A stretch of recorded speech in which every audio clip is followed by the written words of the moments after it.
মেয়েটা আসলেই সুন্দর, এই মালটারে কই পাবো, এই মালটারে কেমনে পড়াবো, আমার চ্যাটার মাল।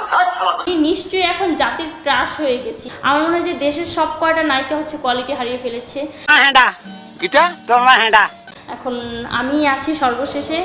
না, আমাকে অফার দেওয়ার সাহস পায় না, কারণ ওই যে আমি তো অনেক সুন্দর, আমাকে কিনতে হলে তো অনেক টাকা লাগবে, অনেক এইটা তোমার পাচাটা ঢুকাই দেবো টাকা, আর অনেক টাকা আমার মনে হয় না যে এখনো হয়েছে তাদের কাছে। আচ্ছা, আমাকে দেখে কি বোঝা যায় আমার বিয়ে হয়েছে, বাচ্চা হয়েছে?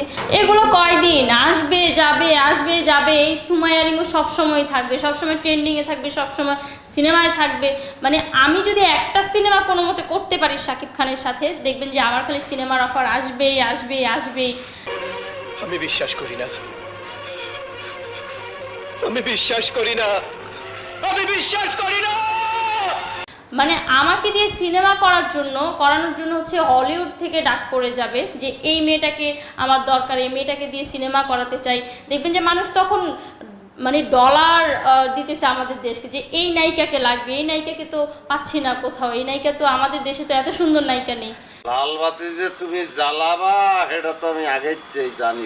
তো এটা করবে যখন আমি নিজেকে ওইভাবে, এখনো তো কিছুই হয়নি, যখন আমি নিজেকে প্রেজেন্ট করবো ওইভাবে, তখন তো দেখবেন যে হুড়োহুড়ি লেগে যাবে।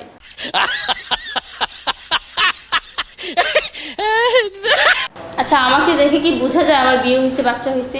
আমার বিয়ে বাচ্চা একদিকে, আমার মিডিয়া লাইফটা হচ্ছে আরেক দিকে। তোর মুখে আমি মুইতা দিমু।